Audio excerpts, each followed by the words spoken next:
p.m., and I suggest that we should probably call the meeting to order.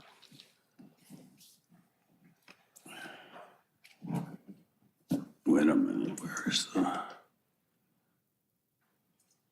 Okay, can we have the roll call, please? Commissioner Commissioner Arata? Commissioner Bajaj? Absent? Commissioner Funabashi? Present. Commissioner Garcia? Absent? Commissioner Glass? Here. Present. Commissioner Min? Here. And Chair Simpson. I am here. Now, I believe, Commissioner Glass, you asked to be excused if we had a quorum without you, Then you got a quorum. and we do, so, Oh, excuse, thank you. okay. Sure. Enjoy. He apparently is feeling a little ill tonight and was going to make the sacrifice of staying if we needed it for a quorum, but we've got one. So let's have the salute to the flag. Commissioner Min, can you lead us in the pledge? I pledge allegiance To the flag of the United States of America and to the republic for which it stands, one nation, under God, indivisible, with liberty and justice for all.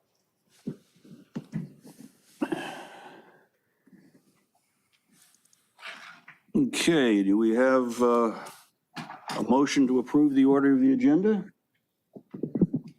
I'll make a motion to approve the agenda as presented. Do we have a second? I'll second. All those in favor? Aye. Aye. I suppose a voice vote is sufficient. Are there any blue folder items? No, there are no blue folder items. Okay. Seeing no blue folder items, let's move on to the consent calendar, which would include the affidavit of posting and meeting minutes. Does anyone want to pull any of those from the consent calendar? Okay. Does anyone in the public want to comment on the consent calendar? Don't see any comments from the public on that. How about a motion to approve the consent calendar items? I'll make a motion to approve the consent calendar to include the minutes. I can second. And can we do that with a voice vote, do you think? Or do you want a roll call? I think we can do that with a voice vote. Voice vote, okay, all those in favor? Aye. Aye. Opposed? Looks like that was unanimous.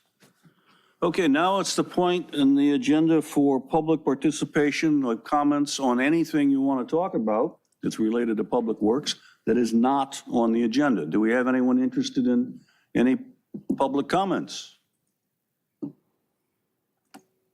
Don't see anybody that wants to make them, so I guess we will close that item. There are no items continued from previous agendas, I believe, none? No items are continued. Okay, so then we're now ready for items for discussion prior to action, and I guess the first one would be J1, which I guess is the Athens Service Report.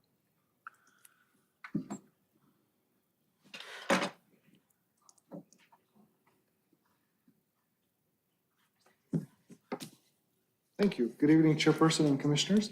Actually, I was not going to come up and introduce them, but I am just briefly going to introduce two folks that are one's going to give you the presentation. Andrea Delap, she's our senior analyst from Public Works. She actually oversees the solid waste operations. And Ms. Sharon Shapiro-Fox is with Athens Services. She's the Director of Governmental Affairs, and she'll be providing that presentation as soon as we get that squared away for you. So with that, I'll turn it over to Andrea and Sharon. I'll defer to you. So with that introduction from Ted, I will be very quick. Andrea Delap, Senior Management Analyst, Public Works. I'm here to introduce Sharon Shapiro-Fox, the Director of Government Affairs from Athens. On June 27th, the Public Works Commission asked for Athens to come and give a presentation on the services as related to the solid waste collection. So that's our solid waste, our organics, and our recycling programs here in the city of Redondo Beach. And that's what Sharon is here to do this evening. So with that, I will turn it over to Sharon. Thank you. Thank you so much. Good afternoon, I guess, good evening, right?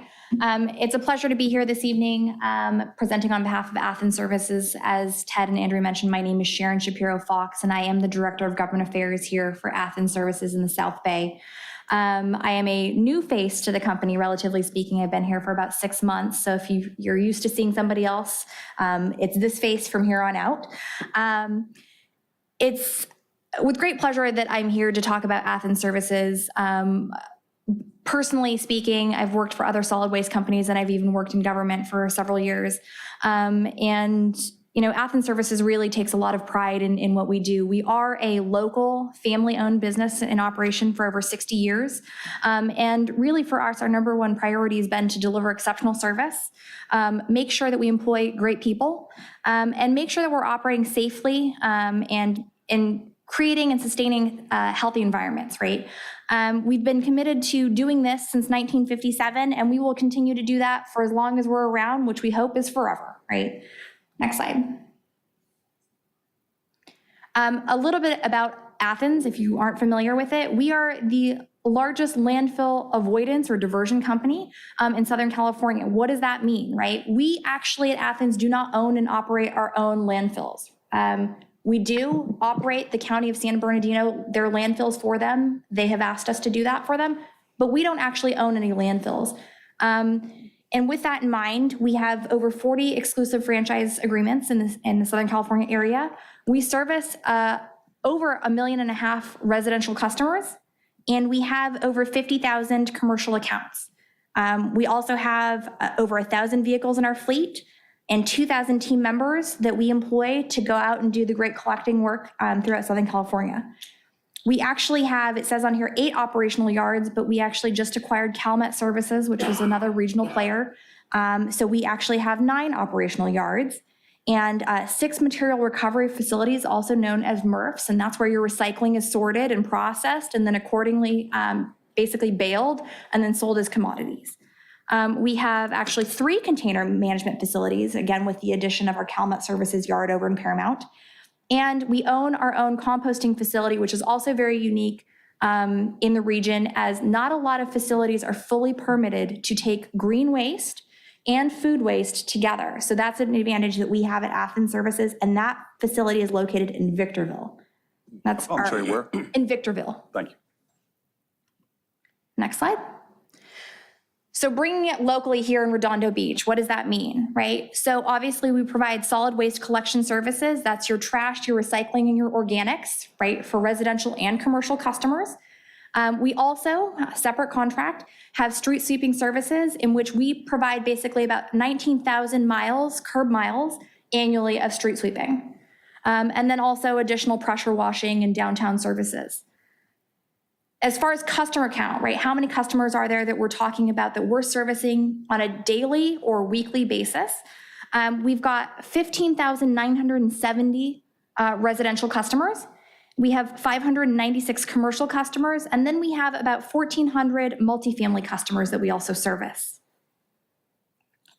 In addition to your basic solid waste, which is your weekly collection, we have several value-added or additional features that we offer.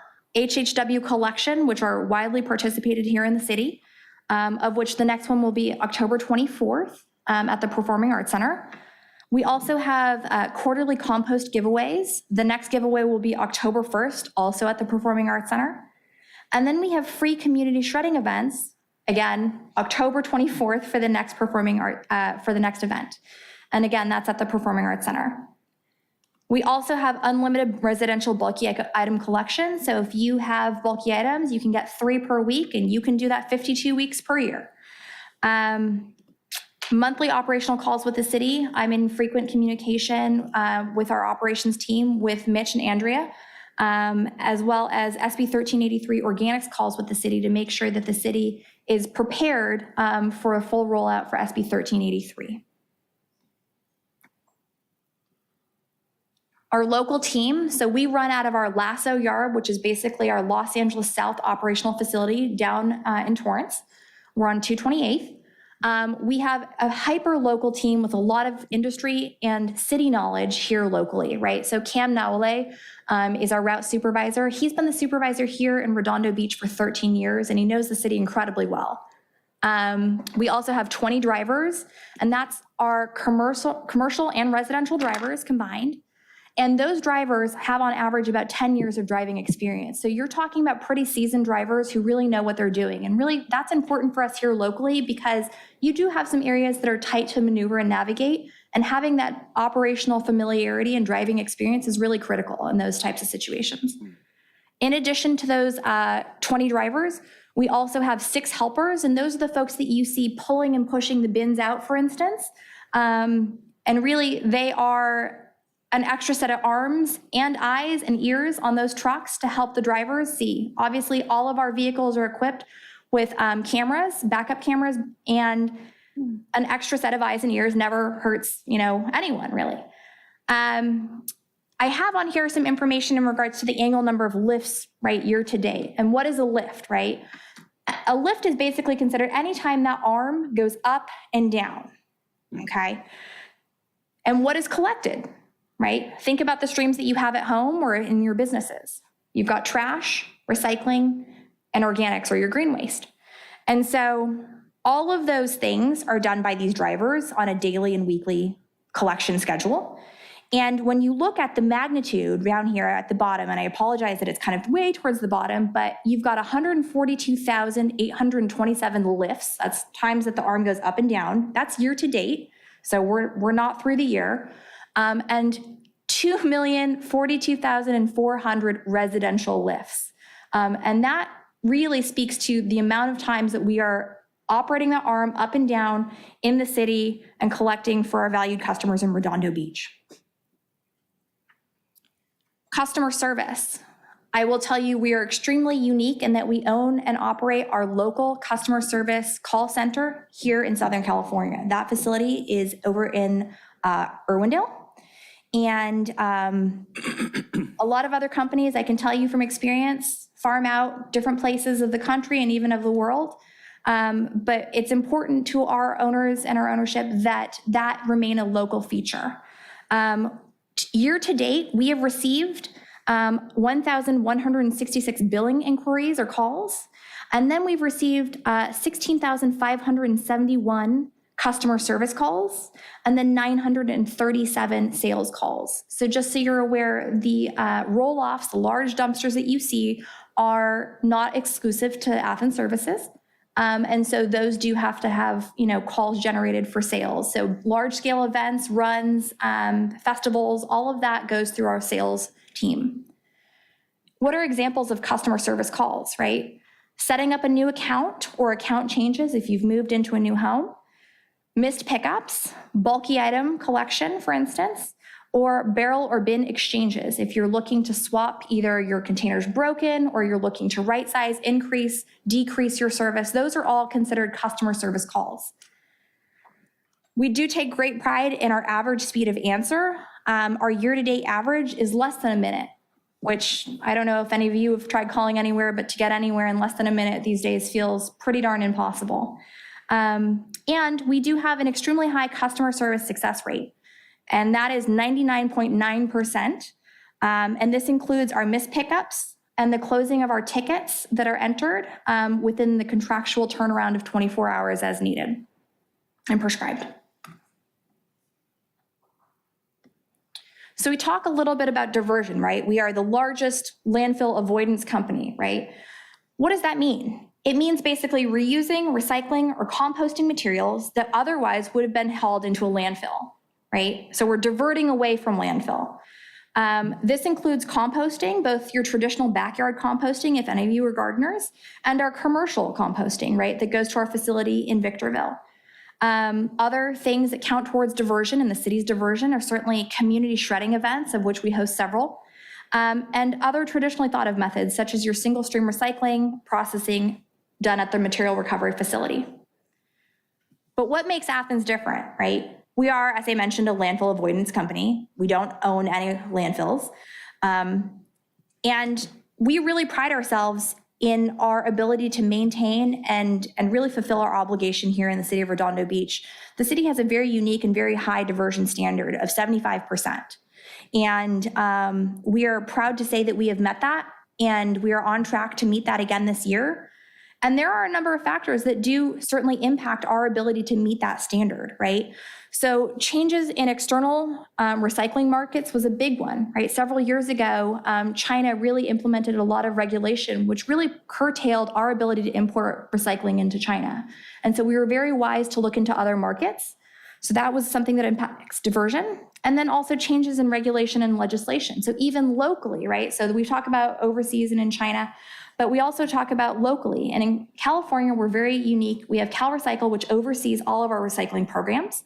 And I've kind of provided a little bit of a timeline as to the history of recycling and diversion in California, right? And so the highlights really are AB 939, which basically incepted recycling as we know it right now, right? And then we fast forward to AB 341, which implemented mandatory commercial recycling standards. So if you had a business and you were generating more than 2 cubic yards of trash per week, you were required to have recycling at your establishment. Then we had AB 1826, which then implemented a set of guidelines for mandatory commercial organics, right? So if you have a restaurant or a business, for instance, and you generate organics, food waste or green waste, and it was in excess of 4 cubic yards, you then were asked by the state of California to implement an organics program. Fast forward to January of 2022, where SB 1383 has come into play. Many of you have probably seen or read about it in the newspaper. And that basically, the goal and aim for that is to divert away, certainly most of our organics. About 20% of our emissions, methane emissions, are from food waste and organic matter that have been gone to landfills traditionally.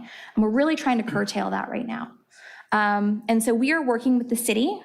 As I mentioned, we partner with them pretty regularly in talking about how to be prepared for SB 1383.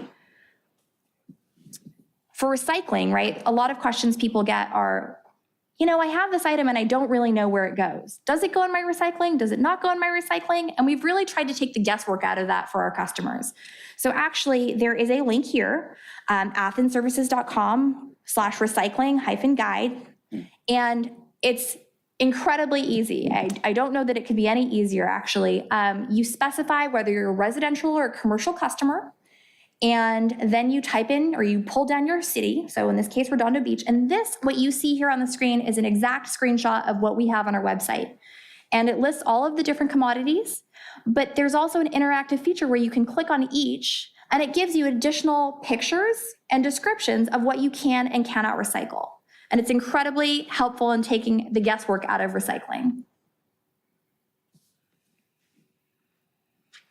We talked about SB 1383 and organic waste, right? So what are examples of that? What can go in your green carts? Your food scraps, right? Your fruit, your vegetables, your cheese, your dairy, your meat, and your bones. So if you garden, for instance, at home and you think, maybe I don't need to participate in this. Well, actually, our application takes things that you wouldn't normally be able to compost traditionally. The meats, the bones, the dairy, those are traditionally not things that are really accepted in your backyard composting, but we're okay with accepting those, right? Your yard trimmings, that's easy. And then we also have 100% fiber-based and food-soiled paper, right? So the ever-age question, what do I do with my pizza box? You can put it in your green cart.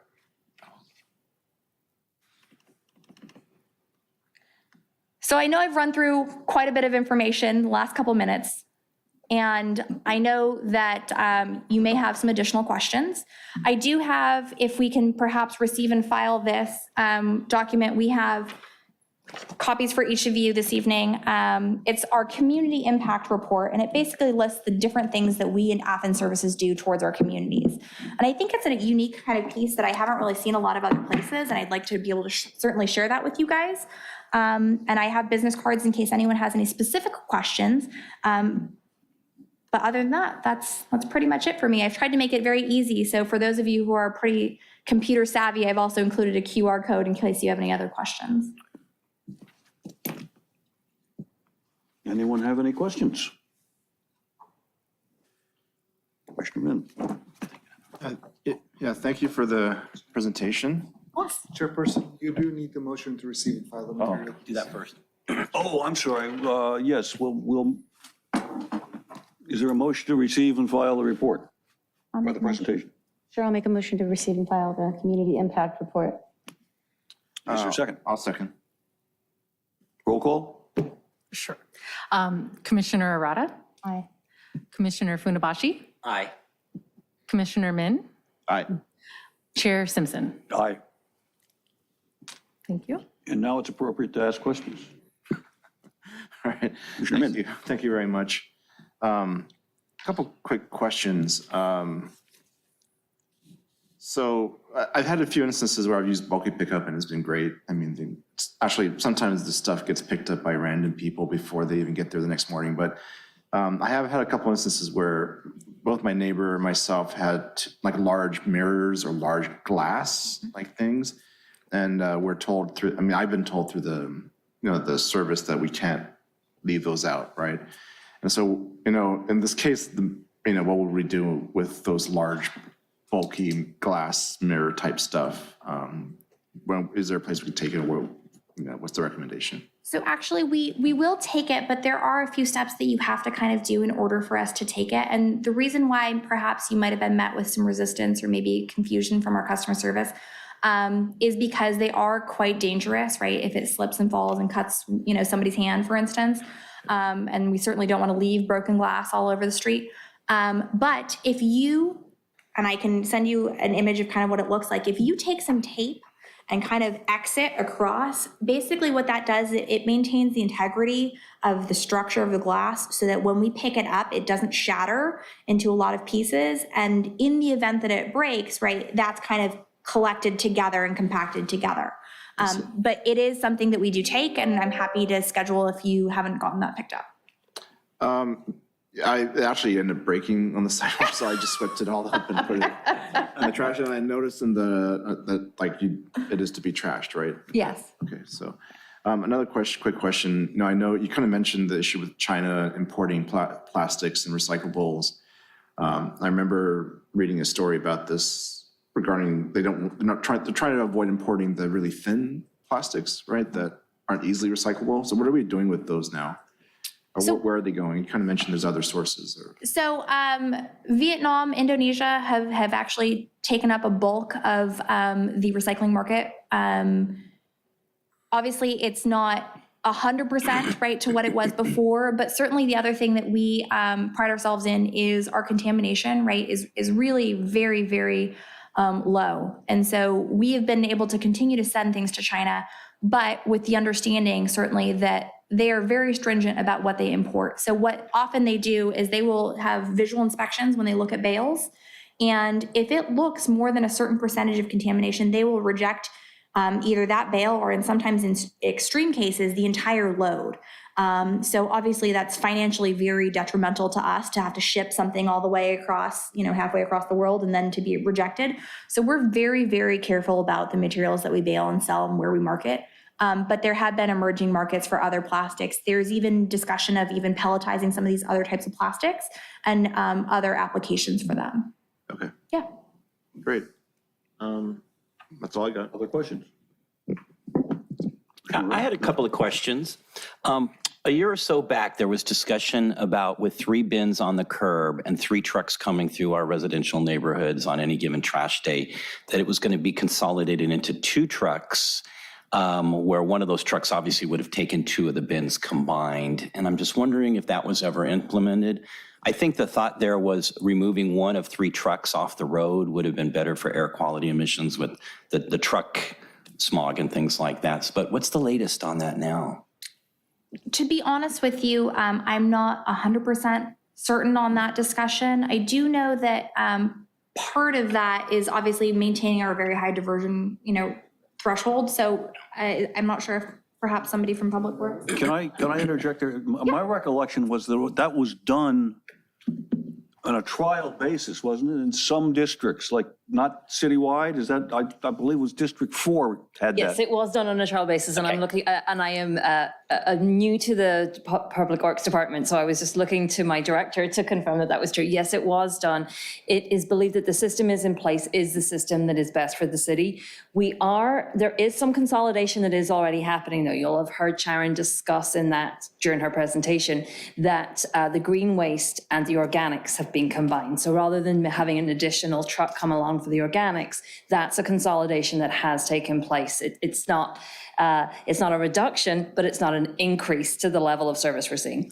And then finally, City Council in June 2022, so just in the last few months, also approved a pilot that Athens is doing with Hermosa, whereby they are allowing commingling of the recycling with Redondo and Hermosa. They are, we're not commingling per se, but they're allowing the route to be commingled. They will take the Redondo waste, they will go weigh that, so we get credit for the waste that we're collecting, but then they will take that, rather than drive all the way out of the city and then come all the way back in, they are allowing the commingling with Hermosa. So we are taking steps wherever possible to reduce the traffic on the streets, and as you know, that will continue to do so going forward. All right, that answers my question. The other one I had was, just to be upfront, what really prompted us having you come and speak to us tonight was what was brought to our attention at a previous meeting, and actually maybe 2 times prior, about some neighborhoods where the commercial or apartment accounts with the larger bins will take those out from underground parking garages. I see the cute little red trucks pick them up, and they're zooming around, getting them all lined up. So when the truck comes in, they can pick up 3, 4, 5, 6 of them, and that's usually done very efficient. In my neighborhood, I'll see them use red curbs at the corner. They'll take advantage of Friday when it's street sweeping before it's actually street sweeping, so it really hasn't affected our parking.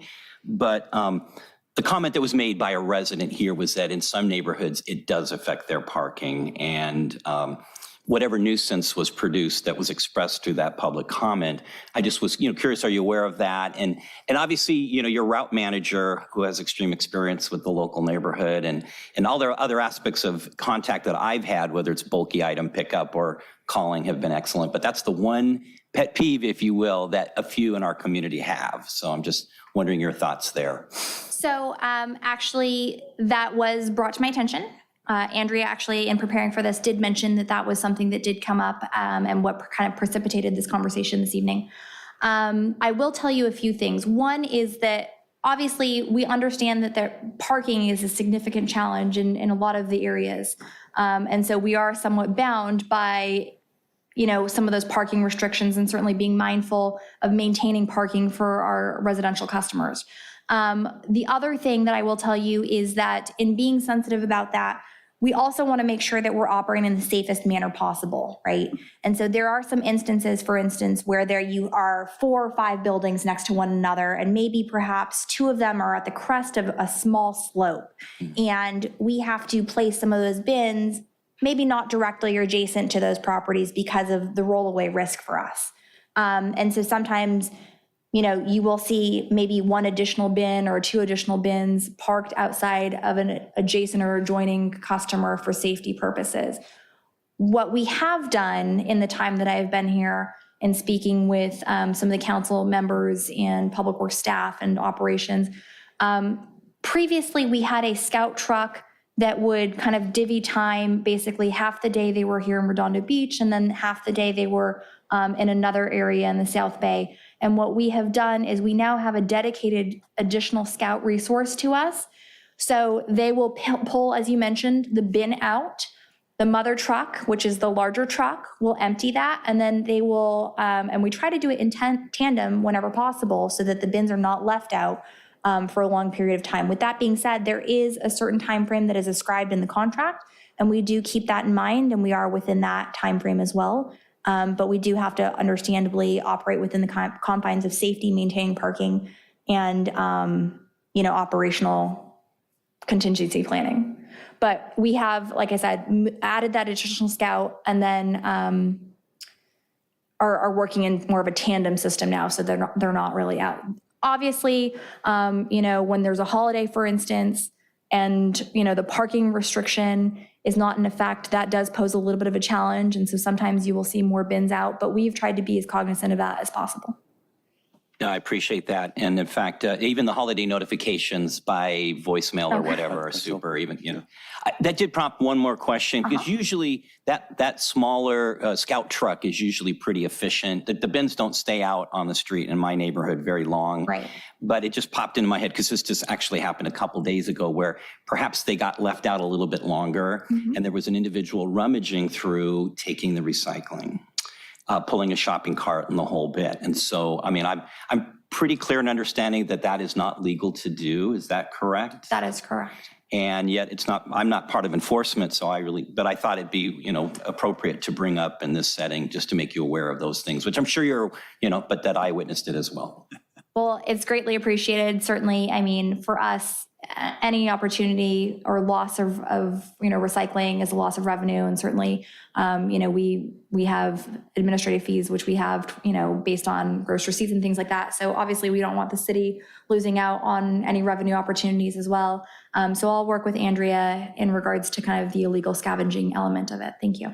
Okay, thank you. Questions? No, I just have a comment. I like Athens. I've worked with you for a while, and you're great customer service from a customer point too. Thank you. So I have one question. I'm very aware of what day the pickups come, and I have all 3 bins out. It's Thursdays in my neighborhood. What is sometimes confusing is the schedule for the commercial pickups. And I can't tell whether there is a schedule or whether they call and say, come get it, or how that works, because it just seems to be sort of hit or miss on different days that the bins, the commercial bins show up somewhere on the street. So you're talking about a commercial bin in an adjacent property close to your home? Well, there's some that get relatively close to my home, yeah, but they don't seem to get picked up the same day as the residential trash does. But then again, I don't see consistency on when the commercial bins are picked up. It seems like they're at different times for the same commercial bin, although that could just be me being not terribly observant. So there's a couple components to that, so I'll kind of break up the responses. So one is we do have both options available. For instance, for a regular schedule, and some commercial customers only have 1 time a week, some have 2 times a week, sometimes they have 3 times a week, right? But we do have some customers who maybe don't generate enough to have a weekly collection, but they do have a service where they call in when they're ready for a pickup. Or if it's perhaps they have an unusual amount, or if they've had somebody move in and out, for instance, and they have more items than they normally do for their weekly collection, if they have to have an additional service that week, that is something that they would call in and we would schedule accordingly. So hopefully that answers a little bit of your question. Yeah, it does. I mean, Okay, good. it clarifies why those don't seem quite as As clear as mud, right? clearly scheduled as the neighborhood pickups. Thank you. Any other questions? Let's see, none. Thank you very much. A very fascinating presentation. Thank you so much. Trash is one of those things, you never think about it until it's missed, and then you really have a greater appreciation for it. I worked in government for 10 years, and I can tell you, it's a fascinating world. And if anyone ever wants to take a tour of one of our material recycling facilities, we're absolutely welcome and would love to have you guys join us. I'd like to do that sometime. And I know you love talking trash. Love it, love it. Thank you. Thank you. Okay, so I guess now item J2, which is the watershed report, I guess. Do we need to make a motion to receive and file that one? Did we already do it? I don't know if you asked for public comment on that item. I just want to throw that I out there. did not ask for public comment on that presentation. Is there any public comment on that presentation? Seeing none, we now move And there are to, no e-comments and no attendees on Zoom at this time. okay. So now, item J2. For the record, yes. Thank you. So this next item before you is also in response to a request from the Public Works Commission to bring forward some of the other programming in the Public Works Department that we do besides traffic. And so we wanted to bring tonight a report from the stormwater element of our work here. Stormwater is a world filled with acronyms. So let me give you three. There won't be a test later, but so you'll hear MS4 kicked around. That's shorthand for our storm drain system. One of the S's is separate, meaning our storm drain is not channeled with our sewage system, unlike some cities. And so our storm water is not treated per se like sewage would be treated. It goes directly to the ocean or lakes or whatever. Another one is the WMG acronym. That's the Watershed Management Group. We are partners with the city of Torrance, Hermosa Beach, Manhattan Beach, and LA County in managing our watershed versus water resources by city boundaries. So we are partners with them in our Watershed Management Group. We call it the Beach Cities WMG, or Watershed Management Group. You'll see that we work together on our programs with those other agencies. And then you'll also hear about our EWIMP. That's shorthand for our plan to take the environment that we live in, the facilities that we own and operate, and demonstrate how they will, our operation of them, our management of them will meet the stormwater requirements that are set by the state agency, in this case, the LA County or LA Regional Water Quality Control Board, which is a division of the State Water Resources Control Board. And then there's one last one, the RAA, that is an analytical tool, a computer model, if you will, that makes those calculations about, we throw in all the inputs about how much rain we get and where our various treatment devices are located, what kind of pollutant loading we have in our city. It does a bunch of computer math and figures out whether or not our output, what goes into the ocean or our other outlets, is expected to meet the compliance goals of the Regional Water Quality Control Board. So those are just some acronyms for you. Again, no test, but you'll hear us throw some of those things around a little bit, and they can be a little intimidating at the beginning. Tonight, presenting on this item will be Geraldine Trevetti, one of our civil engineers. I was about to say a senior civil engineer because she is probably our most senior civil engineer in the city in terms of time in the city. However, we don't have that official position, so she's just a civil engineer on her title. But Geraldine has a lot of experience with watershed management, with stormwater resources, pollution control, that kind of thing, and is a very valuable resource. So I'll let her go through her presentation. Do you want to do it from here? I'll sit here. Either way is fine. I guess I'll stay seated. Good evening, Commissioner and Commissioners and Chairman. Very nice to see you this evening. Thank you, Andy, for going through all those acronyms. I won't have to go through them. I think you saw the title. Tonight, we're going to receive and file the presentation on the Beach Cities Watershed Management Group's Enhanced Watershed Management Program, also known as the EWIMP, and the report on the next steps for implementation. So what is the Beach Cities EWIMP? It's really a planning document that we used, and it's aimed at improving and protecting the beach and other surface water quality water bodies such as the Dominguez Channel.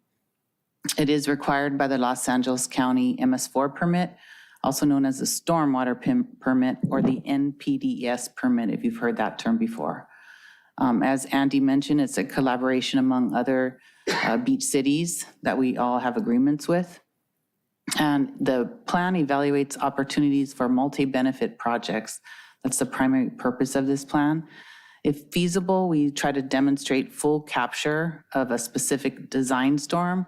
And if we can't do that, as Andy mentioned, we use a RAA to go through the projects and really be assured that we will meet our targets for water quality. This map here on the screen shows you the two main watersheds, or the two only watersheds within Redondo. One is the Santa Monica Bay, and the other, that pink area, is actually the Dominguez Channel watershed. This map on the screen shows within the Santa Monica Bay all the sampling locations that are sampled for water quality. Some of them are done by the county, and many in the southern part are done by the Beach Cities Watershed Group. So we fund the sampling. Some of them are weekly, some of them are monthly. There's numerous requirements for those sampling locations. Oh, no, can you go back one? Sorry. I was trying to, okay, let's see.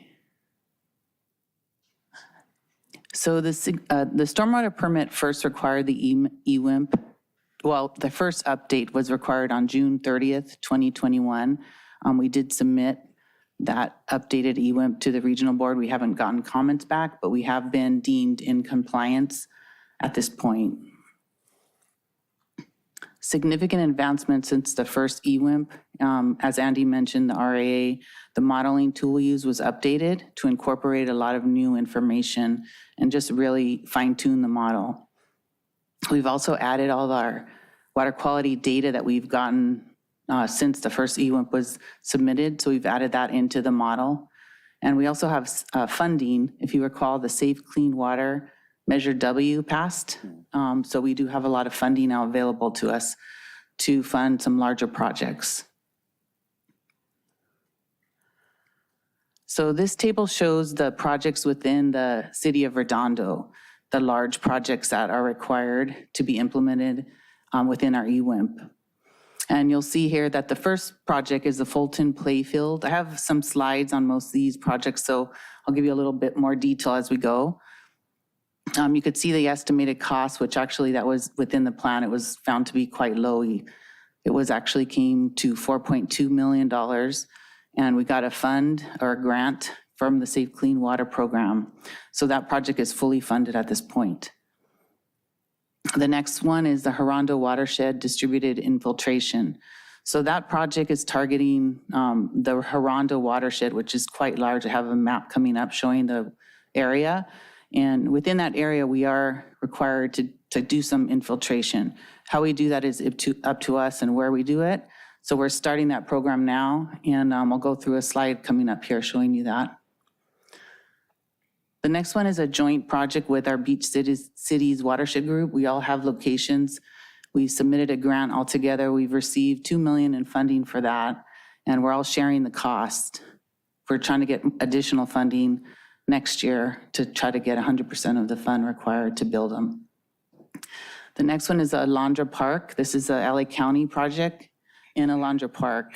They actually received $30 million for this project, and we'll benefit from that, and we will contribute a little bit to help them continue on with their project.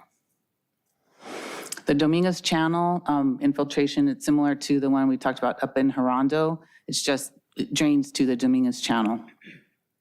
And then the Glenn Anderson Park, this is another kind of a regional park, considered to be regional, where we want to do a large volume capture of some storm flows.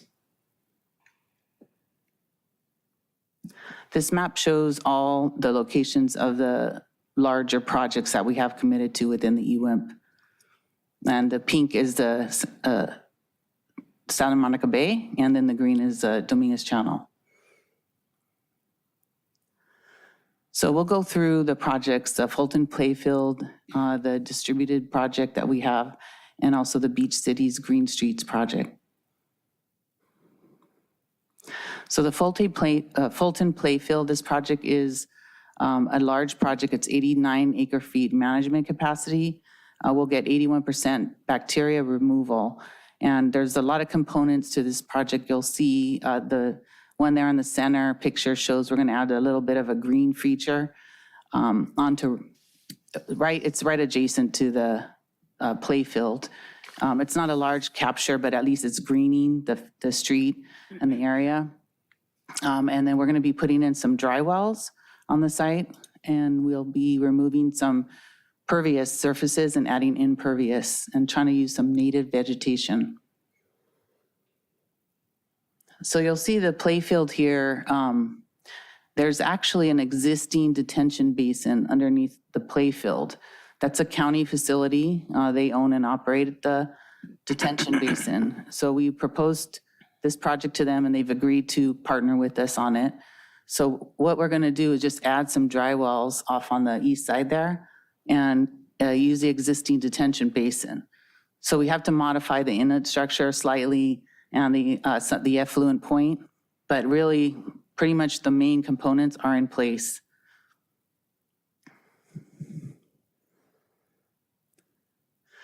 This slide here is a picture showing the Beach Cities Green Street project. So you'll notice there's a lot of projects within the Redondo watershed. So there's some that are sited in Torrance, some in Manhattan, some in Hermosa, and then those in Redondo. Our project, we're going to be getting 77 trees planted within this project. The locations have been selected within the watersheds where we committed to putting the green streets. And in addition to the trees, we'll be installing up to 21 dry wells for capture. This example shows what we try to do on a lot of our projects. So since we have that larger target of just capturing rainwater and infiltrating, when we have CIP projects, we'll look for opportunities to install some of these BMPs. And the main component we're looking for here is infiltration.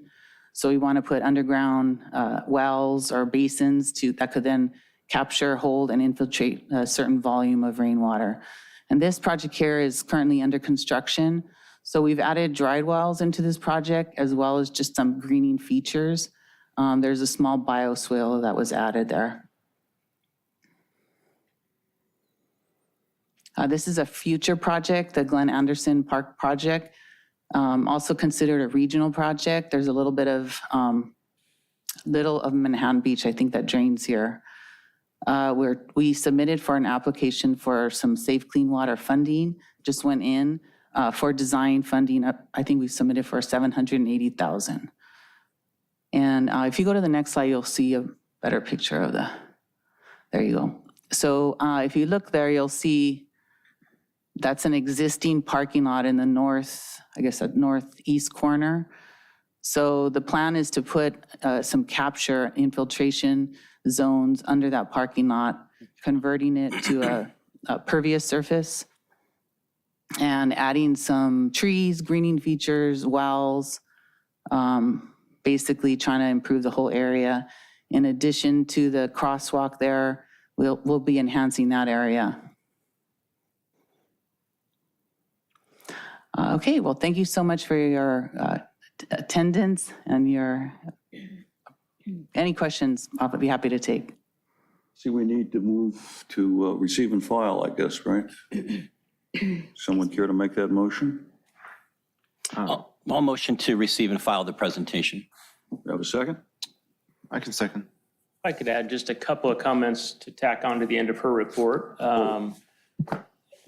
Rainwater, stormwater, water quality is not a well-funded utility in any city. Our street programs have lots of gas tax and other opportunities for funding. Our sewer program paid for through the fees collected through the LA County assessor in the case of Redondo Beach. So rainwater is one of those things that it's difficult to find funding for. Measure W was a huge win for the rainwater efforts a couple of years ago, but even that money is very competitive. We do have an allocation to our city annually. It's about $740,000 a year, which helps some, but certainly doesn't cover the multi-million-dollar projects that we've shown you. So it is a tremendous credit to Geraldine and her team that we're able to win grant money to do some of these bigger projects. You'll find that the stormwater is stormwater regulatory direction is challenging. Every time they issue a new permit for stormwater, it seems to be more stringent, more difficult to meet those targets. Of course, it's all for the good of the environment, but it does come at some cost. So this is a great program, but it's just not a well-funded program. We work very hard to stay in compliance with the regional board. We have great partners with our other cities. But just wanted to bring that to your attention. We don't have a lot of, marquee projects, for instance, that we're able to do, that we'd like to do. We have some coming. We've had some kind of failures with one of our projects in particular with one of the other cities in terms of it not being able to get built due to, public outcry, I guess, against the project in that case. And so it is a challenging topic for us, but invite you to your questions. Would love for you guys to understand that better, better over questions you have. And Geraldine is a great resource. I used to do it in my future life or previous life, so I know a little bit about it too, but I knew it back when it was easier. So Geraldine is a real expert here. So we do have a motion on the floor to receive and file. I guess we should take a vote on that. I think we can do a voice vote. All those in favor? Aye. Aye. Aye. Okay, thank you. Was there any public comment? Email comment, any kind of comment? There's no one on Zoom that would like to participate, and also, let me just refresh just in case. We have no e-comments at this time. Okay, seeing no public comment. Are there questions? Was that? Yeah, I've got a Yep, go ahead. kind of formulate them a little bit. So, thank you, Andy, for bringing this item. It's one of those items where I think I've asked to see something different than just traffic engineering, right? So this is very interesting. And I have applied for Measure W county funds and received them in my day job. And it's administrative, well, it's very administratively burdensome. So I can understand hesitancy to go after more in the future, but I'm happy to hear that you are still. And so I guess more of a comment that I'm glad that we are looking at doing these kinds of things in the city, and I think it's very important, especially although these are not water capture, right? These are more like clean water cleansing projects, right? Not to capture and reuse them. So I guess that's one question. Yeah, correct. We try and capture, but we infiltrate. We don't consider it a resource that can be reused. Just because of the topography here, Okay. we don't feed to an aquifer, or not, most of the city doesn't feed to an aquifer that's easily tapped for a future resource. Okay. So, have there been consideration to, capture, I know you just said we don't do that, but let's say for future projects to capture water and reuse it as maybe gray water for landscaping and parks, or even the parkways that you just showed us on the Fulton play area. Right. They could just use the water that's been captured and then irrigate. Yeah, you'd think it would be that easy, but the state health codes, Title 22 requires water to be processed to a certain level, even if it's sprayed out again as just irrigation. Yeah, you couldn't spray. You can't spray. It has to be underground watering, right? Yeah, there's an economic element to that just doesn't quite make sense yet for us in our city, but we're, watching the technology and opportunities that may come along. I could add to that, we're also looking at enhancing our existing diversions. And what we do is we take the water that we find in the gutter and we pump it into the sanitary sewer. And they use that water for recycling purposes. Right. So that's a new movement that, they want more water from us. And it is reusing it and recycling it. So that's something that we're looking at now. And those are based on mostly dry weather flows. Right. Right, from this when the treatment plants can't accommodate a huge rainstorm, but the dry weather nuisance flows are the things that we divert, and that adds up over time, of course. Okay. Yeah, no, fair enough. I just feel like just encourage the continued just exploration in this area. I know it's not very well funded, but there are grants, and I encourage going after big grants, even though it's administratively We've been burdensome. successful with some outside of the Measure W, even state level grants and stuff. So yeah. Quick question about the tree planting on, I forgot which project it was, 77 trees, whichever project that was. Is the idea for those trees to be used as a BMP or something, or is it just for greening? Yeah, it's for like the cooling factor when you put in trees, just greening the street. Okay. There's a lot of benefits to greening. So when we got this grant, we walked with the regional board and the coastal commission staff, and they kept asking, what about trees? What about trees? It's something that they really like to see go in. Okay. And we were supposed to get 50 trees, but one of our partners couldn't find locations for theirs. So we took over the extra trees. Okay, perfect. That's great. No, thank you again for this presentation. I think it was great. I'd love to hear more stuff like this in the future. Very interesting. Other questions? I had a couple of questions. And I'll start off up front, just so I understand, this wastewater program, or it's not wastewater, no, excuse me, it's the watershed, is everything that isn't waste coming from buildings. It's landscape watering overflow, it's rainwater, right, that falls onto our streets, goes into the flood control. And it looked like the map was divided where much of it goes straight through storm pipes right to the ocean. Others, it seemed, go inland to Dominguez, which then makes its way to the ocean. But did I understand what you said, Geraldine, that there was a point where some of the water in the street is being put into the wastewater system coming from residential to a sanitation treatment facility, for example? Yeah, so like what Andy mentioned, when there's a nuisance flow in the gutter, it's not raining, we always have flow from over irrigation, car washing, who knows. We capture that water and we pipe it or we pump it into the sanitary sewer. So that's how all of our outfalls that you see that go to the ocean, all of them are capturing the low flow diversion. Only because I've been aware that there's been a movement, like in the city of Los Angeles, for example, where one might have a sump pump for their overwatering of their lawn or rainfall collected at the lower spot and then pumped back up to the street to then go into the flood control. And the whole movement up there is to capture it, keep it on the property. So you'll have single family residents with these planters, almost like mini cisterns holding the water. And I think the whole idea was to put water back into the local water table there, was what I've been taught.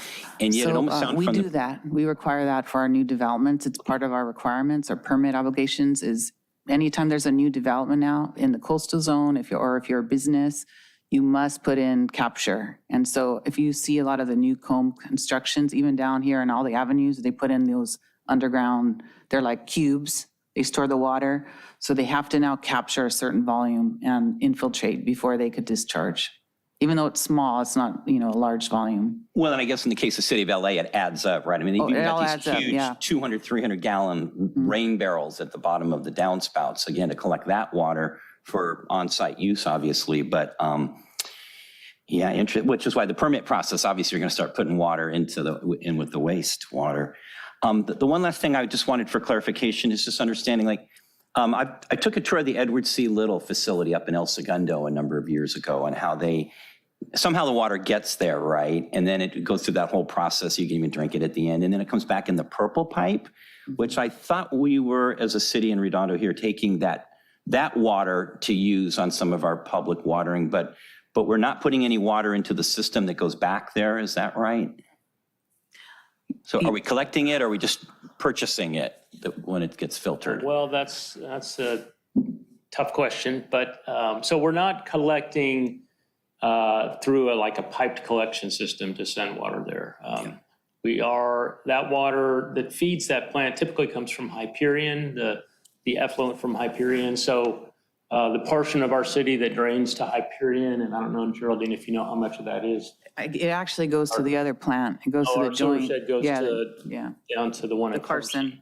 So, but they have the same type of system there where they treat the wastewater, the sewage, and then they are able to decant off a certain amount of water that's good enough quality that they can further process it, either for distribution through pipes or in a lot of cases, inject it into the groundwater and then let the natural processes of groundwater take effect over time and then pump it up at some other location in the aquifer for watering or water supply purposes elsewhere. So we don't really have a system like that just because of our topography here. We don't have an aquifer that captures. We're kind of on a hilltop in sand, and it all essentially drains to a table that's fairly well connected to the ocean. Which is another reason we actually have programs to inject water recycled water into the ground all along Prospect Avenue to keep the ocean water separate from our cleaner water that's available to the aquifer, and the groundwater replenishment district is the agency that handles that. So as far as the purple pipe goes, we had an interesting conversation with the folks at West Basin who operate that. And our city is very interested in extending purple pipe in our city for irrigation purposes along our medians, along the North Redondo Beach Bikeway, other big water use customers, parks, school district, playground facilities.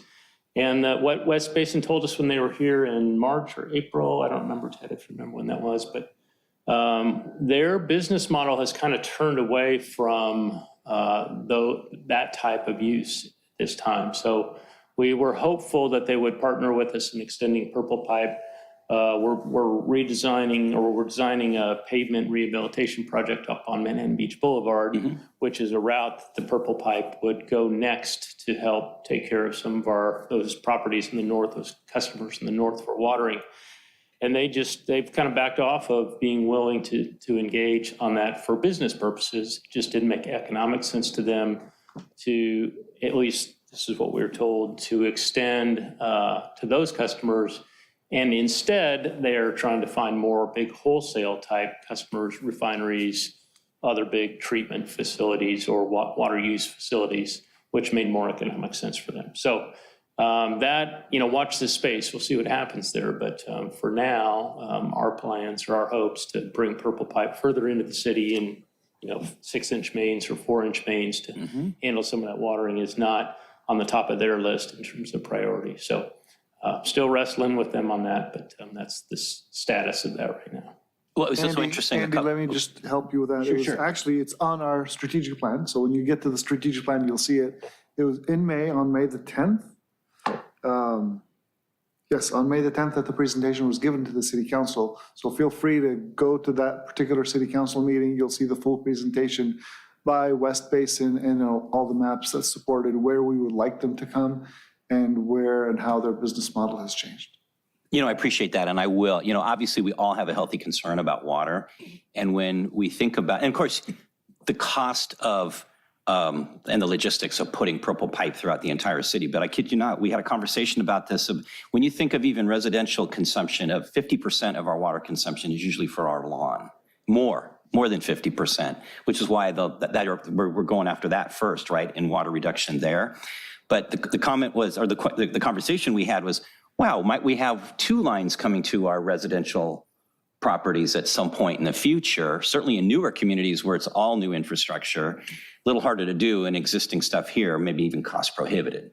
And go after the larger, huge consumption of big, but they're getting rid of the big lawns. All the school districts turning all their big lawns over to turf now. So there's obviously different ways to address that, but just had to get it out. They were even talking about how could we have purple pipe going to the houses or certain developments because of the, it doesn't have to be strictly potable water. It's just for landscaping. New communities that are dual piped. I don't know if there are any that I'm aware of in Southern California, but that is certainly technology that's being used in certain places in the world. It works well for compact vertical type cities, better there than in places like, low rise spread out cities like, or megalopolises like LA area for sure. Great, thank you. Thank you very much.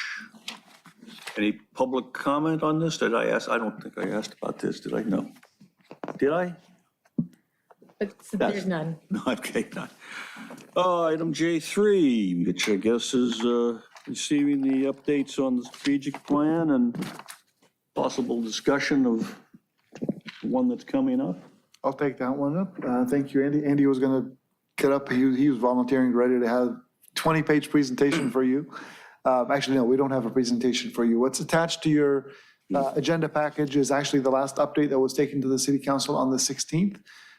It is that time. The City Council has scheduled 2 strategic plan meetings on the 30th of August, on Tuesday, and on the 1st of September. So Tuesday and Thursday of the same week. Both meetings will be starting at 6 o'clock. And we're here to ask you for your input, any ideas, suggestions you may have for the City Council to consider as part of the strategic plan. you may have none. I just jotted down a couple of ideas that you may want to consider. They could be ideas and/or bullet points of topics that you'd like to see prioritized in the strategic plan. It could be what some other commissions do, which they write letters to the city council identifying certain priorities for them they'd like to have the city council consider as part of the strategic plan. The third, and trust me, it's not limited to these three at all, is that you can amongst yourself discuss it tonight and appoint someone to go and speak on behalf of the commission at either one or both of the strategic plan items at the city council strat plan meetings. So we just wanted to bring that forward to you.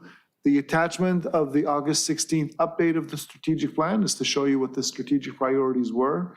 Now, that's the current plan. That's the current final, plan. And so these next two would be doing a what, 3-year, the next 3-year plan? Well, they're going to have both the 6-month and a reopener of the discussion for the next 3 years. So not only It'll be identifying the next 6. and then- long-term, but also the 6-month priorities that the city council would like to see done. As you can tell, with this batch that we are basically completing, 27 of those strategic plan's priorities were related to public works in some way, shape, or fashion. That's almost 49% of the overall strategic plan priorities that the council identified. 17 of them we were lead on. And I would say the majority of them have been completed with exception to maybe 3. One in particular that's of interest to this commission is AB 43. They asked about an update on the ability to modify or to reduce speed limits further. We have identified in the strat plan that that's an item that we'll take to the commission, to the council in October. We also have speed limit surveys that we're going to need to recertify with the city council. So at that same time, we'll be bringing that update to the council. Otherwise, we're pretty good on our strategic priorities and just wanted to receive any input you may have or that you would like us to bring forward to the city council. Is it also the case that we can go to those meetings as individuals and bring things up, right? That we can do that? Absolutely. You can definitely do that as a resident of the city. You can do that as an interested party to the city. As a commission, though, the ideas are the things that I talked about earlier. Like I said, you amongst yourself can just choose to appoint someone. It could be the chairperson, could be any member of the Public Works Commission to be your spokesperson at the city council meeting itself. And then we'd have to sort of agree on what it is that we should be emphasizing, and I'm not sure where we stand on that. Mike, no, I've attended a couple of those planning meetings in the past. My recollection is it's not just the city council, it's all the department heads, right? Correct. And there usually is a facilitator who drives things along, an Yes. outside consultant, right? Yes. Same one as previously? I believe it's going to be the same one as the last meeting. And, you could have no suggestions and come speak as a resident at that particular point, by all means. I had a question, and Ted, you actually cued me when you, because that was the one thing that did stick out when I was just going over the entire list, and that was, to look into the potential reduction of speed limits. And so my question now to you and staff is just, what's your sense of what prompted that to become? I mean, it's something that we do as a commission with some frequency. It has to be done every so many years, right, for each of these major streets. And even, but I guess I'm fishing for, is there a sentiment that there's a lot of speeding going on, that there's more things that we could do to reduce speed that would, I'm curious what was the impetus to actually put that on the strategic plan? Part of it was, and at that point, I was uncertain on the dates. So there's always been a concern by the city council and by the commission here on speeds. Not that it implies that there's a lot of speeding, but there's definitely perception of a lot of speeding. And as a result, there are certain roadways that we have to go through engineering and traffic surveys that's prescribed per the vehicle code in terms of how we're able to enforce speeds using electronic equipment. On residential streets and alleyways, they are prescriptive speeds. They are not something that you need to justify with an engineering and traffic survey. And therefore, that prima facie speed is enforceable no matter what you do. If we wanted to reduce that speed further, then we would also require an engineering and traffic survey to reduce that, what is 25 miles an hour for a residential street. If we wanted to consider 20 or 15 or any variations below that 25 mile an hour, then you would have to go through an engineering and traffic survey. The Assembly bill itself is allowing the councils to actually consider that in a global sense, but more importantly, on the arterials and collectors, where the vehicle code prescribes how you're able to justify an engineering traffic survey, it's gone through an oscillation of changes over the years, where it used to be to the nearest 25 miles an hour or the next lower 25 miles an hour. And because of those variations, it tied the hands of a lot of traffic engineers where they could go to the next lower speed limit. And let's say you were on a collector street that had a 25 mile an hour speed limit posted on it, and you went through an engineering and traffic survey, and your critical speed or your 85th percentile came in at 29 miles an hour. The next lower 5 mile an hour increment would have been 25, and you would have justified it, stamped it, and off you go. The subsequent changes was to the nearest 5 mile an hour increment. But now if you're at 27 miles an hour, you had an obligation to go to 30 miles an hour because that's the next 5 mile an hour increment. That also met a lot of resistance, and it went back and forth. And I think that's what prompted the Assembly bill to begin with, to not only bring it back to the nearest, but also to give the city councils the ability to drop that an additional 5 miles an hour. There's still a lot of details that have to be worked out. You'll see just in my comments on that particular strategic plan item, we cannot, as a city, can't engage in considering the reductions until I believe it was June of '24, before that happens, because the state has to work out some parameters on how they're going to allow you to get there. It's not quite clear in terms of that methodology yet. We can speculate on it, but it's not quite clear, and it's not left to just the engineer or to the city council to make that as a straight line reduction. But the impetus is, we have a lot of concerns about traffic in our city. We have a lot of concerns about speeds. We address them through a lot of our traffic calming efforts. This would have been another tool in that toolbox in order to help us implement that. Yeah. Hope Thank that you. answers it with a short. It does. No, and I really appreciate it. I look forward to doing that work. I'll have a referral to staff at the end of the meeting that kind of piggybacks on that thought. The last thing I just want to share is, and this is kind of funny, I kid you not, when you're driving westbound on 182nd Street in our neighboring city to the east, there's as a circle or kind of serpentines under the 405. 27 miles an hour? 27. Oh, 27. Where did that come from?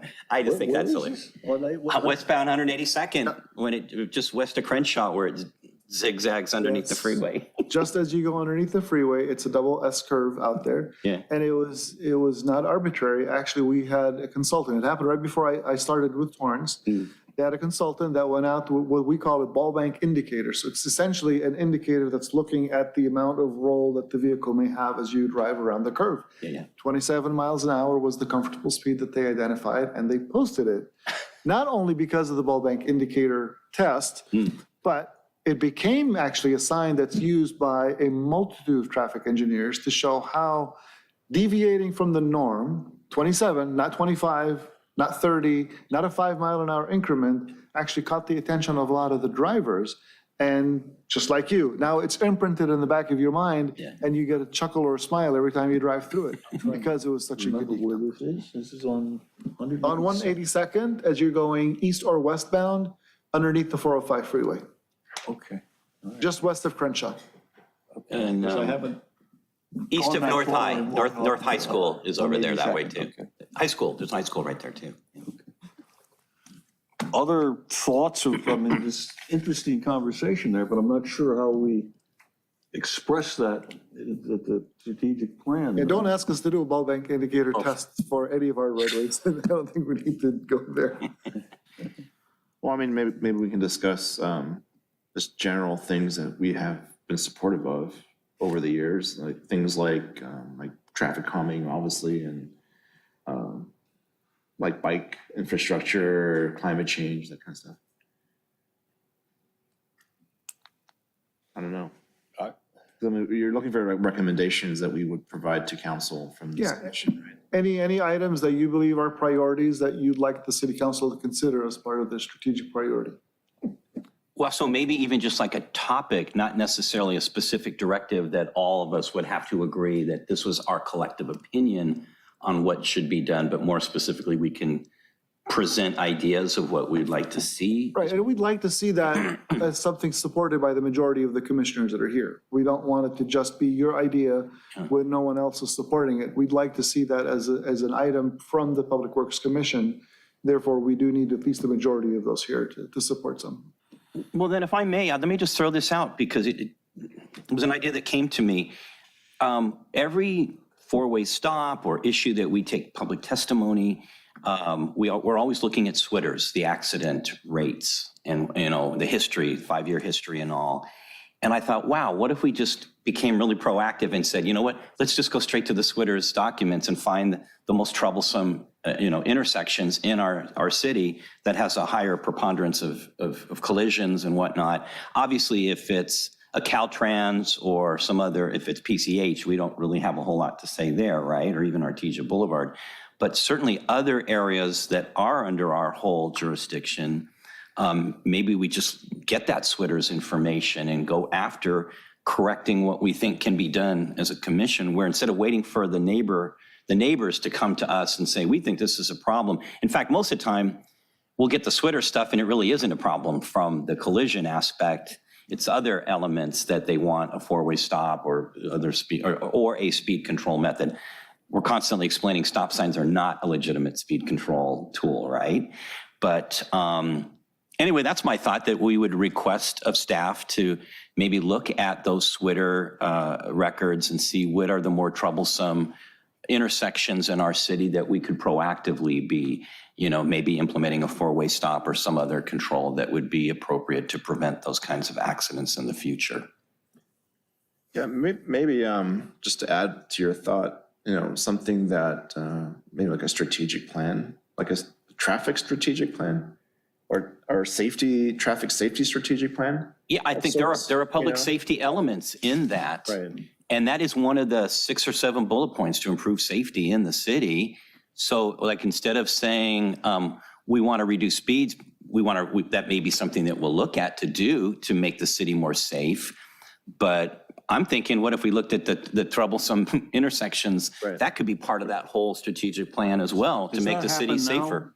Does that information come to the surface and recommend, or is it the case that people come forward and say, we need this, we have a problem? It's mostly reactive. And yes, when someone asks for either stop controls or they believe there's a safety concern at a particular location, we're able to pull up that information rather quickly. If I hear Commissioner Funabashi, maybe the way I would word it is proactively review SWITR's data to identify problematic intersections. Is that essentially what you're Absolutely, looking that's for? spot on. That's what I'm requesting, and hopefully we'll have a consensus on the commission to do that. And that way we can be super proactive, in coming up with some solutions for these. I'm thinking maybe take it one step, half a step further than that, is to identify some key like collision types that we want to focus on, like pedestrian collisions, for example. Mm-hmm. There must be intersections that may have a lot of fender benders, and it's just and there may be certain treatments for that. There may be other intersections with fewer collisions, but more impactful ones, like pedestrian injuries and stuff like that, that may have different kinds of things that we could do. I know the city of LA called it the Vision Zero plan, but Vision Zero is like an impossible goal, really. But I mean, something along those lines where not only have we identified the intersections, but some strategic goals of what we actually want to achieve once we've identified the data, right? Like reduce pedestrian injuries, lower property insurance payouts or whatever. I don't know what those may be appropriate to be, but on the same lines, using that data to then create a plan of action for, the next 10 years or whatever it is for this strategic plan.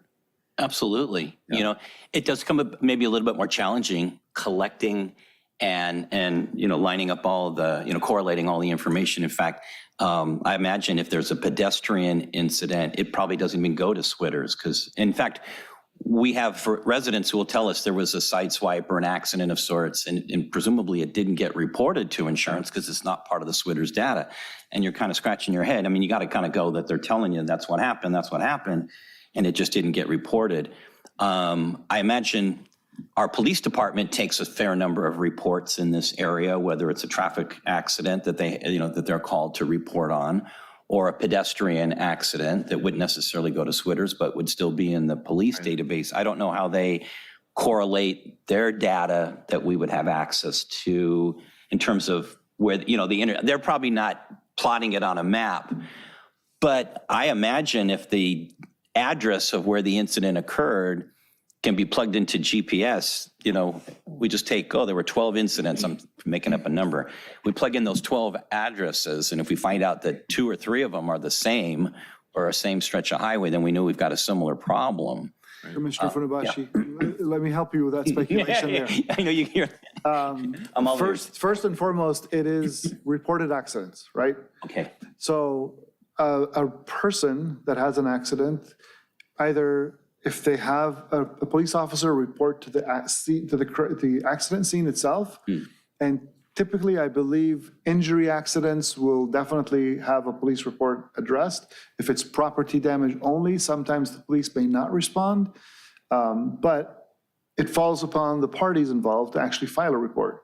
So a person can file a report not only at the scene with a police officer, they can also come to the police station and identify and file a report. Now, anytime there's a collision report that's reported, whether it be property accident or injury accident or any traffic collision report, it automatically goes from the policing agency to the state, which is the clearinghouse, and that's what SWITR's is.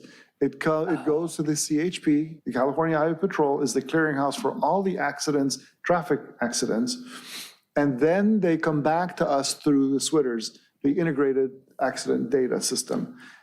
Out of that data, it includes everything from property damage, which means you could have sideswiped a parked vehicle, sideswiped another vehicle. You could have been the victim of that sideswipe and weren't able to get the information off of the other vehicle. But if you go to the police department and report it, it gets reported, because I've read a few of those reports myself. Can't you also report it directly to DMV, or you're supposed to? You've got to report it to the police department. That the police department is the clearinghouse in your agency in order to do so. I don't know what the DMV does, but DMV does not report, as far as my understanding, it is not a traffic collision report in the same manner. Now, out of those reports, if there's an injury, you talked about pedestrians, bicyclists, or anything besides automobiles, those are, anytime there's an injury and the police are called, a report is actually taken.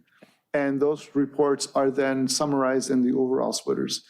We have the ability to sort through a lot of that data and to try to enumerate it. And we can, to Commissioner Minnie's request, we could highlight, bike ped type of collisions as an example. But keep in mind, when we look at those accidents, we're always looking for correctable accidents. So to your question of accidents at the intersection, if you've got always stop controls or traffic signals as an example, having a rear end collision on a red light is not a correctable accident, right? Yeah. So there's not much that we could do in things like that. If we find that a driver had been under the influence and they lost control of their vehicle or could control their vehicle, it's not correctable. So what we would be looking for when we identify these problematic intersections is try to clear out those uncorrectables, if you will, and then be able to summarize them. And in our guidance documents under the California MUTCD, it's not an arbitrary number that I say one accident is one accident too many. I know Vision Zero is going to try to correct and or eliminate any fatalities and things of that nature. There are times that things are beyond your control. So for us, there's prescribed numbers to say, okay, and I believe we brought 2 meetings ago, we brought an intersection, was it Huntington and one or the other, where we had a complaint we received from a resident. We looked it up. We not only did our site visit, we did our initial accident history, and we did find that there were 5 correctable accidents within a year. That's a prescribed number that that to us obligates us to bring something forward to you sooner rather than later. We're no Absolutely. longer looking at, what do the intersection? residents support this or do they not? And we brought it forward to the commission supported it, the city council supported it. right. So those are numbers, when we look at the data, if I have 1 or 2 collisions per year, even if it's for the last 5 years, it may not rise to the level where we as traffic engineers would recommend further action for you as a commission or for the city council. I just wanted to give you some of that iterative information so that you understand it's not just because an accident occurred, but there's got to be some volume of accidents that occurs, they're correctable accidents within a correctable. serious Ultimately, it's gotta be period of time correctable, yeah. before we bring something forward. Okay, so where does this leave us? So I've got, what I mentioned earlier, proactively review Switter's data to identify problematic intersections, which again, we will take that to understand correctable, and we will highlight pedestrian, bicycle, or other related traffic collisions at those particular locations. Okay. I think the key word there is proactive versus, we're going to just reactive at this point. Other possible items to be recommending? Yes? If it's not already in there, maybe flooding. Do they have anything, I mean, I know, I was reading like articles, I don't know if it's related to this, that like the heat in some areas is causing flooding. So just wondering if Redondo Beach, if we're prepared for that, something like that, in the event that I don't know if it would be climate change that would do it, but some disaster regarding flooding. It's actually it's a good idea. It's a very broad idea. I know we have a drainage master plan for the city that we've identified. So maybe Andy, you want to Yeah, speak to that? as far as cities go, we're fairly fortunate in that we don't have a lot of our landscape that is in a flood zone or a lot of through waterways that would be, tend to back up and get flooded like you're seeing in Texas or Kentucky or something like that. So flooding here is really localized. We have, maybe a property or two that might see, our hot zones when it rains. We monitor those to see what's happening. I'm not sure there's a system-wide problem with flooding. We do have a number of storm drain systems that are pretty old, and some of them undersized by the new math that's the county has brought forward in terms of how you calculate and predict, weather flooding preparedness. So maybe something along the lines of reviewing our system in general would be helpful. Again, this is not something that anybody likes to spend money on because it's all underground and you never see it, and you don't know you need it except for that 100-year storm or 500-year storm or whatever it is that comes along, and probably won't in your lifetime, quite honestly. So, but maybe there's something along those lines that you might want to suggest. That's just to identify maybe weaknesses in our system or older areas of our system. We do have a annual budget item that goes into our CIP, kind of a citywide drainage item category that we replace old corrugated metal pipes that are, eroding through and trying to replace them with concrete or line them or something just to make our systems a little more resilient. But we do have a lot of undersized pipes out there as well. And the neighborhood I'm thinking of, since the year I got here, I get an email just about every year from a couple of the residents. What are you doing about my neighborhood? It's still gonna, and it's, the only answer is a $3, $4, $5, $10 million flood control project, which, the city's not necessarily gonna find that as a high priority compared to the other things. So it's a tough sell, but maybe there's something that could be suggested that would help us. Ted, I don't know if you have any. Yeah, I've got a question. When was the last time we did the storm drain sort of storm flow analysis or master plan? It was before I got here, so it's at least 6 years now. Yeah, because We should I probably. was going to say typically it's something that you would do 10 years plus. If it's 6, then we're not actually close to it, which would have been good. But I think that's the master plan that we're working from. And Geraldine went through a lot of discussions about not just what we need to do to upgrade. And sometimes the upgrade is the relining or just replacing because of the age infrastructure. In certain cases, it is an upsizing of some of that infrastructure. And the newer, more popular method is to try to divert that or infiltrate that, if that's possible. So if it's not quite at the 10-year mark, I think it's a little premature. And back to the real concern about flooding, FEMA, the federal agency, actually does go through a flood analysis, 100-year flood analysis, and they identify the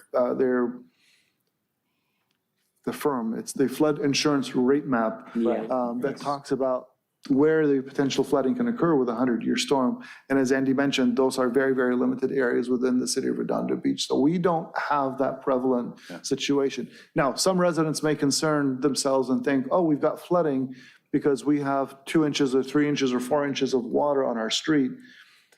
To the engineers, that's not flooding, that's a localized situation that's going to drain because our roadway network is a water channelization network to begin with, and therefore they're supposed to be able to convey that water through gravity and or through infrastructure underground.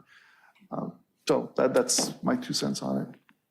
Yeah, we are fortunate that the FEMA effort is done every decade or two, and we have very few areas that are identified as at risk. In fact, the ones that we have identified are all at risk due to wave action right along the shoreline. And we look at that through our, seawater rise, sea level rise type analyses that we do from time to time. Well, I think other suggestions for the strategic plan? I just wanted to piggyback on what Commissioner Arata had brought up, because I was thinking the same thing, because it fell into our watershed, and that is like when we saw a few weeks ago the flooding in Las Vegas, water coming into buildings and stuff. All of a sudden, we all know those few areas around town that flood when it rains, a little more water on the street than we're comfortable with. I think many have an expectation that the water just goes away right when it falls down and there shouldn't be any flooding, where we realize that, I guess the question becomes, have we made an effort to identify some of those areas that could be an issue? Obviously, if we're at a 6-year of what should be every 10 years, but we have to understand that we're going through change and we're seeing more rain now than ever before. And it's not, I think it's a healthy concern. It's not a fear that I have, but that at some point we in Redondo Beach might get a rainfall that our system just never mind the 100-year, it's water that came down in an hour that we never saw. And if it's flooded for a couple of hours or maybe a day and it eventually recedes, it's always cost benefit. If it's manageable through a tough period of time, if that's brief. But I guess the question is, have we analyzed it as a city to really be, again, it's all about being proactive, and where we might need to throw some money at, obviously expend money in areas that would be justified. Obviously, if one neighborhood floods and there's 2 or 3 people, obviously, that. Yeah, most of our design manuals are based on historic periods. They call them epochs because they're long periods, right? So that's going out the window now. Exactly. And so weather patterns are very much changing. The monsoonal flow is, the sudden cloud burst that just inundates 3-block area, for instance, rather than these general storms that cover the entire city. And those are much harder to predict, and there's really not good science for that yet. We do have, our building codes are all built to be, lowest floor, finished floor is a foot above the base flood elevation is determined by the FEMA maps. Maybe that's an area that could change. Wouldn't really be city-led. That would be more of a state and national codes would be founded on that. We do have these kind of Band-Aid approaches with sandbags available at the fire stations, and when we get rainstorms, most of the times if we have flooding, that we don't expect or that gets above the curb line, it's usually due to there's a basketball in one of the storm drain inlets or something that's keeping water from going down. So a lot of it is just maintenance. Ready as storm weather approaches, to have our teams out, clearing those catch basins out, making sure the pipes are clean. And we do have a very good maintenance program, year to year, where we're cleaning out our storm drain lines. We're running cameras through them periodically just to make sure that we understand their condition. And if they're in bad shape, for instance, our corrugated metal pipes, they rust and erode on the bottom, and so we put a liner through it, and that helps. You have a program that you're doing that on a regular basis, so you wouldn't there wouldn't be any point in referring to that in the strategic plan. Yeah, we're doing You're that on it. already. You're on it I already. think there's probably a broader, in other cities I've worked in, we've done a storm drain master plan, which was, we spent 2 or 3 years systematically looking at every storm drain we had, categorizing it somehow, and then developing a 5 to 10-year scheme on lining pipes or replacing pipes or whatever it was. So we've done that before I got here. It's been at least 6 years. I couldn't tell you off the top of my head. Is it time to be reopening that? Again, I don't you said think you we're said quite 10 there years. yet. I think that was the discussion. We're probably not quite to the 10 You're or not there yet. 15-year mark when we're there. We still have a list of things to do from the last one. Okay. And so we'll just continue Right. with that. Funding is a priority, it's competitive. Our Measure W stuff doesn't account for stuff that's not water quality related. Flood control is not typically water quality related unless you deliberately make it that way. And so the Measure W funding won't cover just infrastructure repairs or improvements for storm drain purposes, just straightforward flood control purposes. So that's always a challenge, is finding the funding for that kind of thing.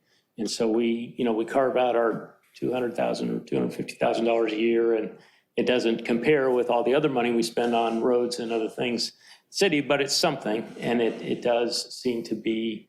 And like I said, we have, and I'm not Nostradamus or anything here, but we are going to get hit one of these days with something that we don't expect, and just like we see on the news, and we're probably a little less susceptible to it than a desert city, a monsoonal pattern that's more typical in the deserts in Arizona and stuff. So any other, from where I'm sitting, I've only heard one specific suggestion we'd like to make, right? The first one you noted. Have we got a second? Yes, at this particular point, yes, we just have one. Just the one. Are there others? I'm The only thing I can think of off the top of my head is just climate change in general. A lot of these items just aren't, they're actually, I like all these items on the list, but there isn't anything that's targeting climate change, because it's been hot. I know that's just weather, but we got an air conditioning installed like 4 years ago, and I usually was only using it maybe 1 or 2 days in the summer when it was unbearable. Now we're using it like every other week for several days. And so, clearly there's climate change. We all know that, but it's affecting a beach city, which I wouldn't have thought it would affect us that much, but it is. so what would, So I'm just suggesting that maybe to develop some climate change goals or heat reduction goals or something, something along those lines over the next, or climate change strategic plan or something like that. It's Pretty broad. It's very I'd say, broad. And it's definitely not something achievable within a 6-month period. No. That's for certain. I know it's one of those topics that's on everybody's mind. It may be, already there on the city councils. But I would just ask if you want to narrow it down to something that makes it a little bit easier for the council to Well, for understand. instance, we have electric vehicle as right. an item, and that's not necessarily solves the whole problem, but it's something that a city level, effort might make more charging stations available or that kind of thing, which has happened? which is happening. Although they're not free like they are in Hermosa Beach, but maybe expand tree planting. I know we're already doing that, but expand it further to, like, I was at Costco the other day and they've got some, the one in Hawthorne, they have a few trees, but most of the parking lot has 0 trees and it's just boiling hot walking to the car. I'm complaining about like a 30-second walk, but over the course of the summer, right, having a lot of tree coverage and shade would probably make a difference in that general area, right? So I'm thinking something to do with, expanded tree policy to plant even on private properties or parking lots. And I know that's in place already, and the tree ordinance was something that was on the prior strategic plan.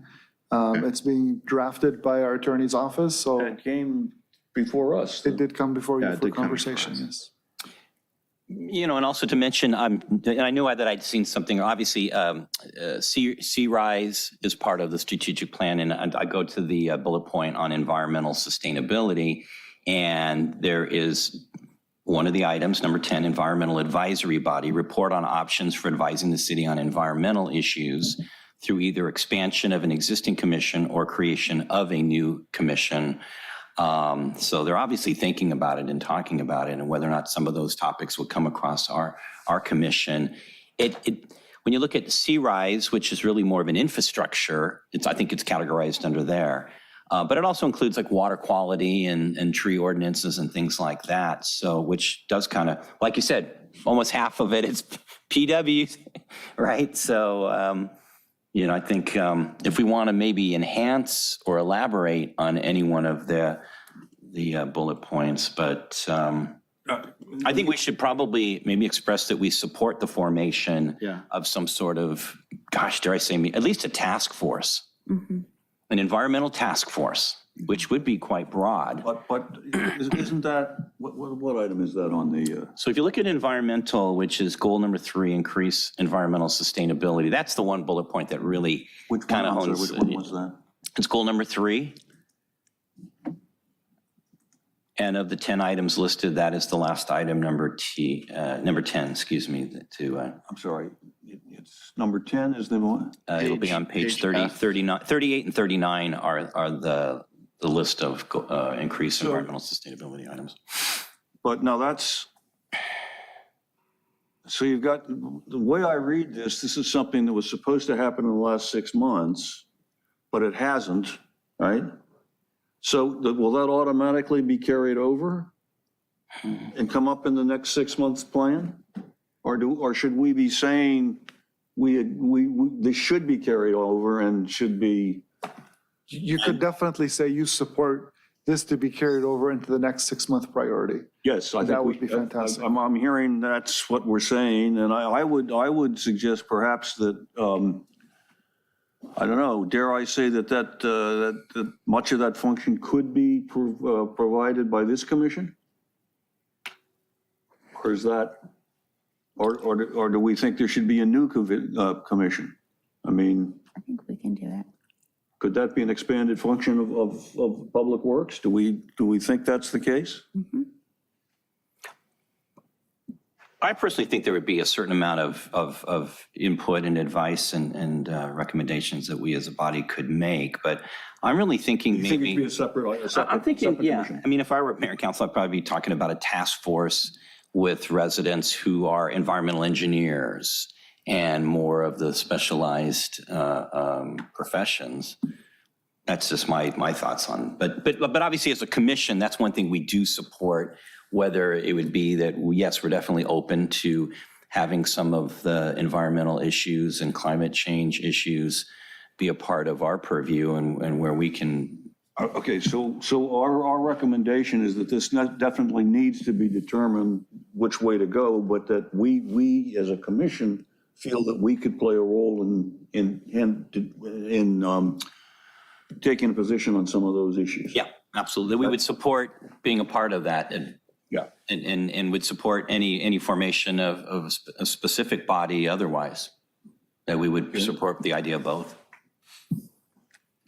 Anything else that we're, Can I, just for clarification, would you say you would support adding those roles and responsibilities to the Public Works Commission, and/or you would support the creation of a committee or commission independent of any of the existing commissions? Is that a good? Absolutely, but then we support the gist of there being some sort of environmental advisory body. We're saying we would be willing to step up and take that role, but if council deems they want a separate commission, we would support that too, but that, somebody needs to be dealing with those issues. Gotcha. It seems like if council were to assign that role to the Public Works Department, as an overseer of environmental issues, then it would make sense to expand the role of this commission. Otherwise, there was a different department, maybe another commission could do it, or a new commission could be formed, right? Depends on who on the city staff's perspective is actually handling or would be implementing those. I think from a staffing perspective, this is going to be pretty broad. It's going to impact Public Works, it's going to impact waterfront and economic development. It's going to impact planning and building. So it's going to be broad. It's not going to reside with a single department, I don't believe. Okay. But again, if that's your concurrence, we that's can relay that Yeah, as okay. part of the That's two recommendation. things there that I think we're in agreement on. I was going to ask you as staff if there's anything that you'd like us to voice of public opinion on, more so than others.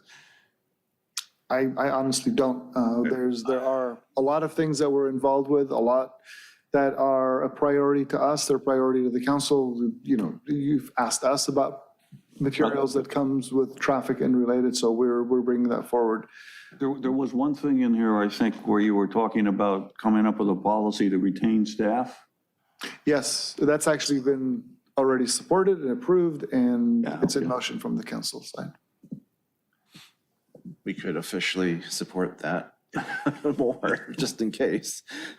So you can at least say in your meetings, like, the commission very much supports this. I don't know what that one means. And keep in mind, I mean, you as a commission are deliberating over these ideas tonight. You could still appoint someone to go speak on behalf of the commission, and you still have the opportunity to send via email or attend the strategic plan discussion and present your own ideas to the council for consideration. Well, is there anything else that we would, I mean, sometimes my experience is that if you go to those meetings, sometimes you get ideas by being at the meeting. But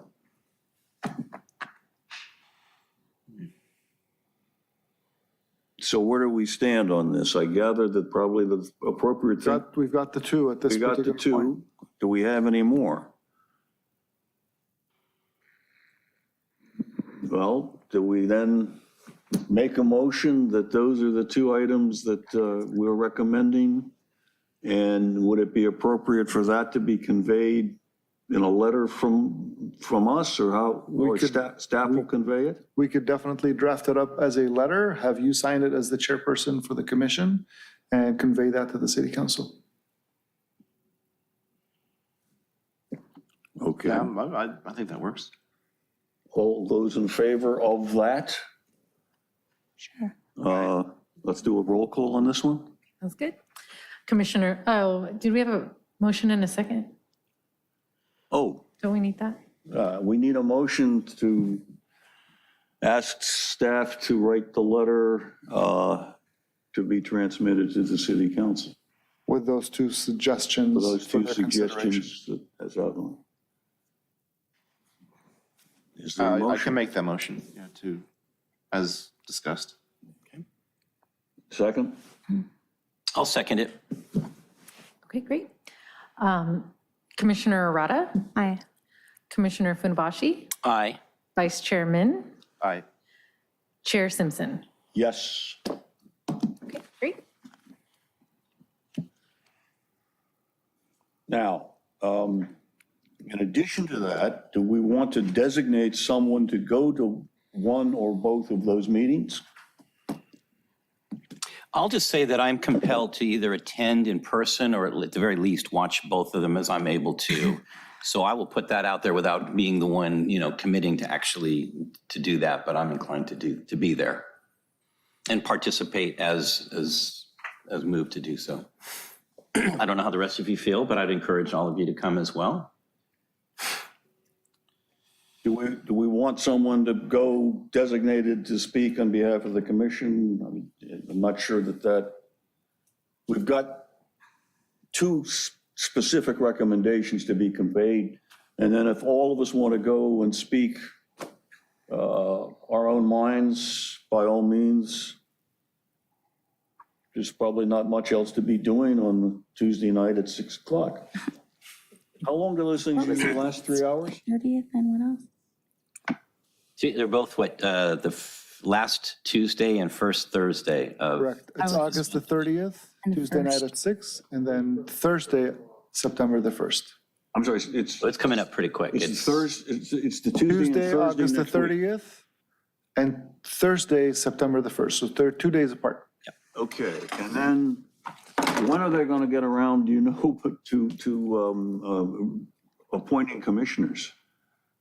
That was to have happened in August, but then I they believe didn't. that's September 6th is when the item that was on the August 16th agenda Right. was moved to the September Sixth. 6th meeting, correct? And so presumably, and that comes from the mayor, I believe. That comes from the mayor, but we have no control over that. That's up to the mayor. Okay. All right, so I guess some or all of us may show up and take part. Welcome to do so. Just a reminder before you close this particular item to ask if there are any public comments. Are there any public comments? I suspect there are not. I'll just double check really quick. We have, no one would like to participate at this time. And we are all set. Nope, we're good. Okay, so we did call the vote before we took the comments, but we got it all opportunized there, I guess. So does that bring us to item K, which is member items and referrals to staff? Commissioner Arata, do you have anything you would like to refer to staff? No, not at this time. Thank you. I have nothing to add. Commissioner Min? Vice Chairman? No, I guess I wanted to reiterate just, thank you for bringing these other kinds of items to the commission and just to keep that in mind for future meetings. I think it's great and it's definitely brings a broader perspective on the role of public works, right, in the city. And I'll leave it at that. Let's see. Oh, I do have one item to refer to staff. On the corner of Flagler and Grant, on the northeast corner, the fire hydrant used to be